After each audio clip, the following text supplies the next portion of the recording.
El hijo pródigo, escrito por Crisolito W. y narrado por Lady Arley para el canal Candy Amigas Audio Fix. La duquesa. Ahí estaba él, con esa maldita sonrisa torcida de siempre. Había entrado al hall con un porte de autosuficiencia que le había congelado la sangre. Era alto, más que su padre, y miraba a los demás cual hijo pródigo después de un largo viaje, gozando del festín en su honor. No soportaba la postura obsequiosa de Richard hacia su bastardo. Le palmeaba el hombro y lo presentaba hacia la servidumbre con orgullo. Beatriz, Terence ha vuelto, dijo finalmente Richard, dirigiéndose a ella.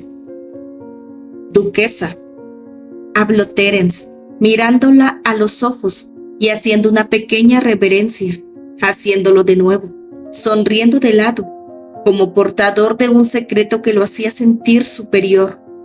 Beatriz recordaba la primera vez que Terence sonrió de esa manera. En aquel entonces, su hijo Charles tenía 6 años y comenzaba a manifestar cierta admiración por su hermano mayor, entonces de 11. Charles quería aprender a correr como Terry, a montar como Terry y leer aquello que leía Terry. Ella no podía soportarlo. De manera insistente, pero al parecer incomprensible para Charles, intentaba dejarle claro que ese bastardo no era más que un chiquillo taimado, que buscaría aprovecharse de su posición de primogénito para arrebatarle a él, a Charles, su derecho legítimo de sucesión como hijo de los Granchester. Odiaba el comportamiento indolente de su marido. A él le daba igual que Terence y su hijo hablaran o no lo hicieran, que jugaran juntos o se odiaran. De lo único que se ocupaba con empeño era que Terence recibiera lecciones de música, de historia, de idiomas, de equitación, como si pudiera lavarle la sangre a fuerza de instructores. ¿Por qué le importaba tanto la educación del muchacho? Él no era su heredero. El recuerdo de esa odiosa sonrisa la llevó muchos años atrás. Una tarde en la que la suerte quiso que fuera testigo de un evento que trastocó la dinámica familiar para siempre. ¿Para bien? Tal vez pensó que sí, pero en realidad no lo sabía. Recordaba el bochorno del verano y la decisión de tomar el té en la pérgola de uno de los jardines traseros. Terence y Charles practicaban esgrima bastante cerca. Era evidente que más que práctica, Terence estaba disfrutando con petulencia de su superioridad, dada la estatura y destreza. No obstante, Charles estaba dando lucha, aferrado a darle un buen toque a su oponente. Cuando pareció que lo iba a lograr, Terence lo sorprendió con un movimiento ágil, que no solo culminó con un toque en el corazón, sino en el hecho de dejarlo tirado en el suelo. Beatriz corrió en dirección hacia ellos para rescatar a su hijo y darle su merecido aladino muchacho. Pero entonces se sucedieron una serie de situaciones inesperadas. He ganado, Sir Charles. Acéptalo. Toda esta tierra ahora es mía, gritó Terry, presuntuoso, como recitando. No puedes ganar esta tierra solo porque eres bueno en esgrima, Terry. Mi mamá dice que eres un bastardo.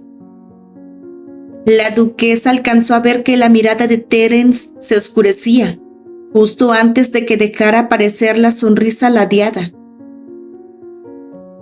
¿Es tuya la tierra, Charlie?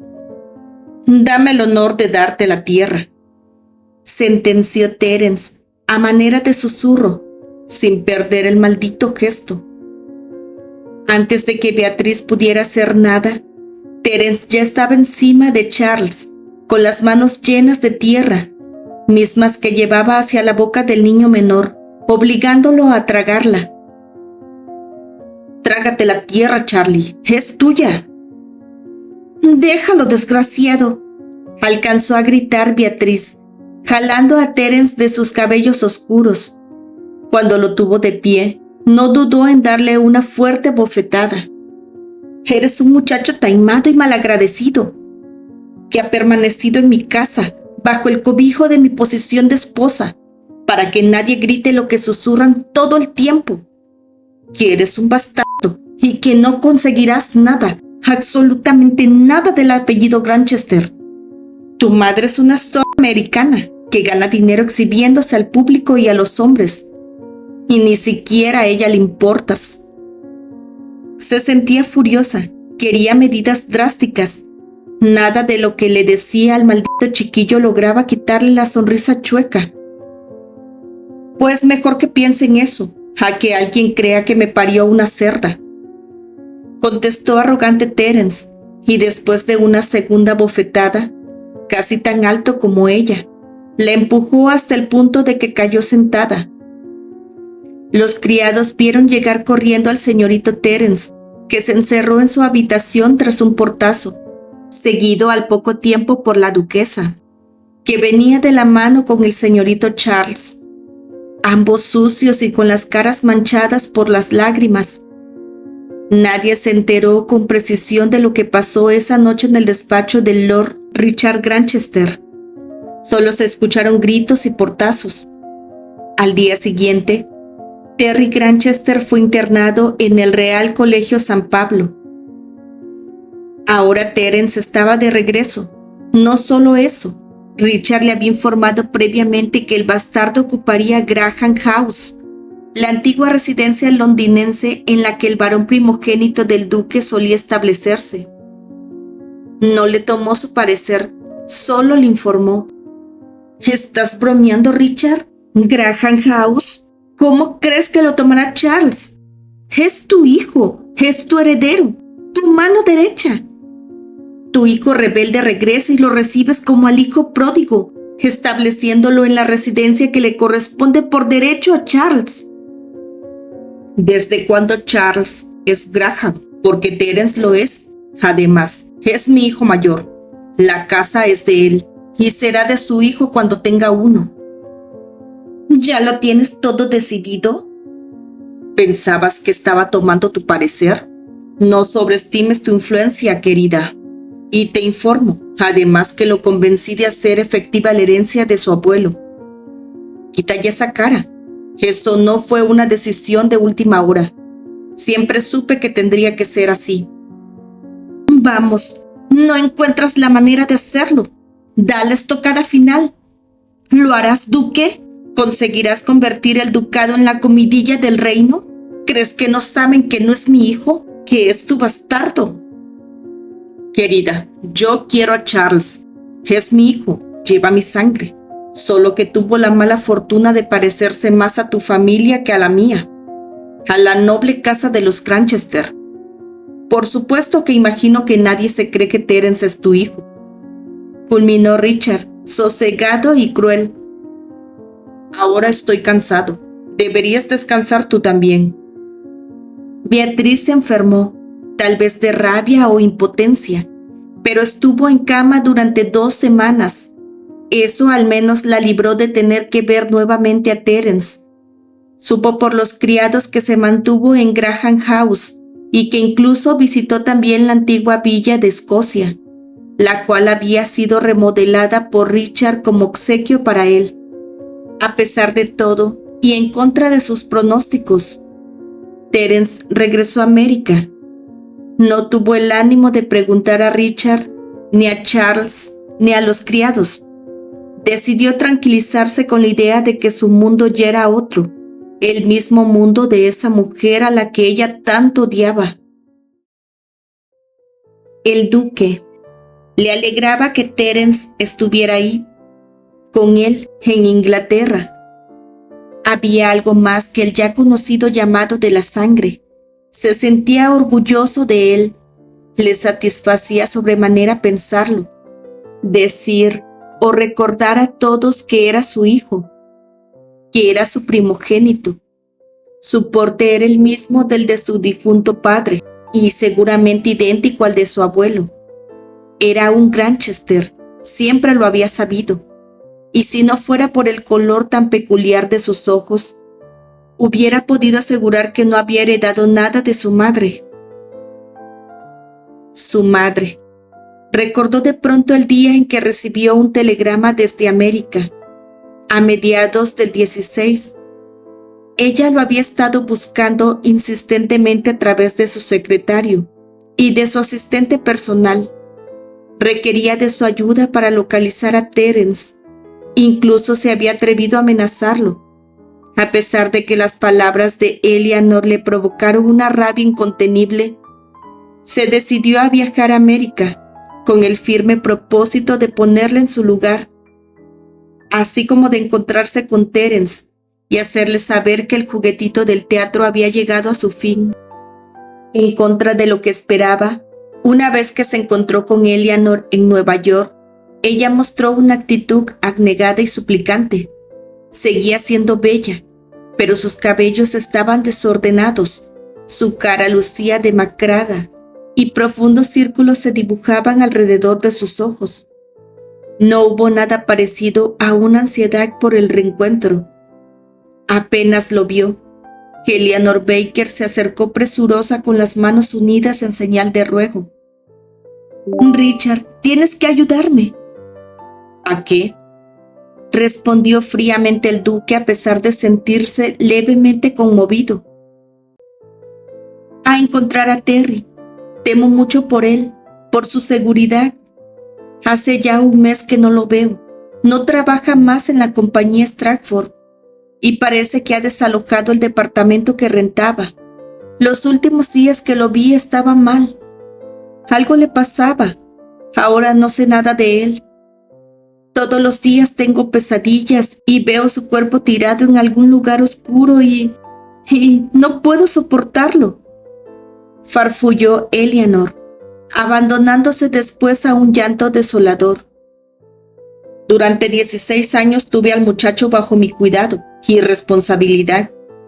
Bastaron menos de 2 junto a ti para que lo perdieras de vista. ¿Eso querías?» «Tú no entiendes nada. No lo conoces en absoluto», gritó Eleanor ferozmente. «¿De qué sirvieron esos 16 años? No sabes lo que está padeciendo ni lo que él ha tenido que asumir solo. Sí, Richard, solo. Yo sé que lo que estoy sufriendo me lo merezco, porque nunca fui madre para mi hijo. Pero ¿sabes qué? Si no me ayudas a encontrarlo, haré que sufras tú también. Yo ya no tengo miedo de nada. Haré público todo aquello de lo que te avergüenzas. Y te destruiré, Richard Granchester. Te lo juro». «No tienes posición para amenazarme. No eres más que una actricilla en declive. Recuerdo tu piel más lozana, Eleanor. ¿Es mi apreciación solamente? No te recomiendo que pongas a prueba a esta actricilla. Encuentra a mi hijo. Dime dónde está. Y te prometo que tu reputación de gran señor no se verá comprometida». El intercambio de insultos entre la madre de Terence y el duque no duró demasiado. Ninguna de las amenazas logró en realidad causar temor en el alma arrogante de Richard Granchester. Pero la información que entre sollozos le dio Eleanor respecto a la relación de su hijo con una actriz en desgracia y el final abrupto de su romance con aquella chiquilla rubia que conoció en Londres, no hizo sino ponerle los pelos de punta. ¿Quién se creía esa actriz para pensar siquiera en la posibilidad de un matrimonio con Terence? Pobre imbécil, seguro no sabe nada de él. No obstante, el malestar se transformó durante ese día en pensamientos intrusivos. Recordó la última plática que tuvo con su hijo, aquella vez que le pidió ayuda para la chiquilla del colegio, aquella de la que estaba enamorado. Un mal presentimiento comenzaba a tomar forma y por primera vez en su vida sintió, aunque no pudo ponerle nombre, culpa. La visión de la que le habló Eleanor, del cuerpo de Terry tirado en un callejón oscuro, venía sin control a él y sintió entonces que algo se quebró. Usó su dinero, su poder y sus conexiones para dar con el paradero de Terence, y en menos de 2 semanas supieron de él. Se encontraba en un poblado pequeño, cerca de la ciudad de Chicago, en condiciones, por decirlo, lamentables. Eleanor se trasladó hacia allá e insistió en que se le permitiera a ella ayudarlo, pues estaba segura de que presionarlo podía resultar contraproducente. Richard no estuvo de acuerdo en nada, pero tampoco estuvo dispuesto a lidiar con problemas que consideraba domésticos. Si hubiera dependido de él, Terry hubiera escuchado de su parte unas cuantas verdades y lo hubiera regresado con él a Inglaterra. No obstante, partió solo, convencido en ese momento que si su hijo no era capaz de sobreponerse a algo como eso, entonces ya encontraría la manera de reprocharle su pueril conducta, haciéndole regresar a sus obligaciones. El incidente, sin embargo, permitió que Eleanor Baker y él retomaran comunicación, aunque toda ella girara en torno a Terence. Terence regresó a Inglaterra en la primavera de 1919, como parte de una invitación que recibió él y su compañía para presentarse en el Old Vic de Lillian Baylis, y volvió posteriormente en 1921 como Terence Graham Granchester. El amor fraterno del duque, rígido a fuerza de crianza y traición, se doblegó ante el espíritu inquebrantable y orgulloso de su hijo. La certeza que tenía de que él regresaría a él pidiendo su ayuda se resquebrajó cuando lo vio finalmente en el escenario. Los recuerdos que tenía de él pequeño, separado recién de su madre, se sucedían con bastante frecuencia y deseó entonces que volviera a ser un niño.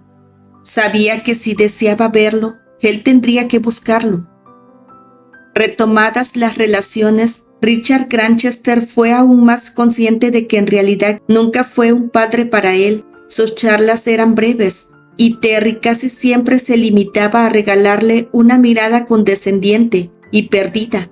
A Richard le pareció como si Terence estuviera obstinado en presentar un personaje, el del hijo pródigo, que regresa a casa, pero detrás de esos ojos azules podía ver que él se iría, que ya no pertenecía a él, aunque sonriera de lado cuando le pasaba el brazo por la espalda. Terence Graham. Regresar a la compañía Stratford representó para Terence el siguiente paso en el camino que se había trazado desde que dejó Roxton. Después de una temporada exitosa en Broadway con su Hamlet, recibieron una invitación para presentarse en el icónico Old Vic de Londres. Así que previo a la gira contemplada en Estados Unidos, la compañía se embarcó hacia Inglaterra para atender el honor de la invitación. Terry recordaba la primera vez que asistió como espectador a una obra de Shakespeare en el Old Vic. Para entonces había leído ya algunas obras del bardo, pero cuando presenció la interpretación de los actores, la cadencia de sus voces y el montaje que transformaba el teatro en otro lugar y en otra época, sintió que una luz se encendió en su interior. Ahora, en camino de regreso a Londres, la anticipación casi logró desentumir su ánimo adormilado. En el exterior, Terence Graham no parecía haber sufrido el fracaso de unos años atrás. Su porte altivo y orgulloso permanecía, y sus compañeros no notaban en él siquiera un poco de humildad ante la oportunidad que se le dio para regresar a los escenarios. Es cierto que era talentoso, pero eso no lo hacía más simpático hacia sus compañeros. De hecho, no les hubiera sorprendido en absoluto enterarse que se trataba de un niño rico, que veía en el teatro una manera de escapar de su rutina de privilegios.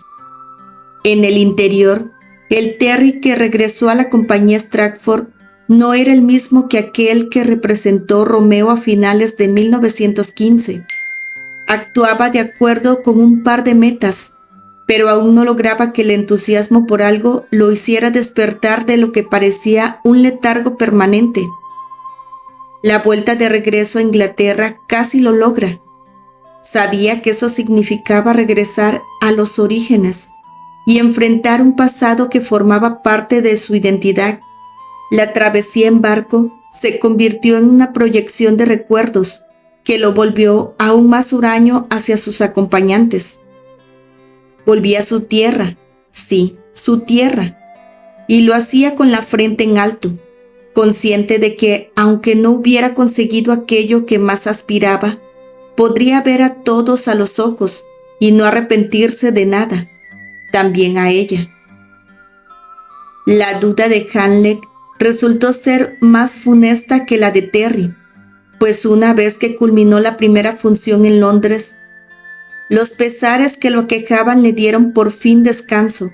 Se sentía todavía letargado, pero su corazón se liberaba de la carga del pasado, como si la experiencia de actuar en Londres, después de un camino tan largo, lo hubiera expiado de todo. Tardó más tiempo que de costumbre en desmaquillarse. Aún miraba su reflejo en el espejo cuando alguien tocó su puerta y abrió sin esperar respuesta. El mismo espejo que le devolvía su rostro impasible le permitió ver la figura alta, pero más envejecida de su padre. No lo esperaba y aún así no le sorprendió su llegada. Se paró para recibirlo de frente y antes de que le pudiera decir cualquier cosa, sintió los brazos del duque de Granchester apretarse a su alrededor. No pudo devolverle el abrazo, pero cuando escuchó «Perdóname», no pudo evitar recargar su frente en aquel otrora hombro fuerte de su padre y abandonarse a un llanto liberador. «Terry, has vuelto a casa». Fin.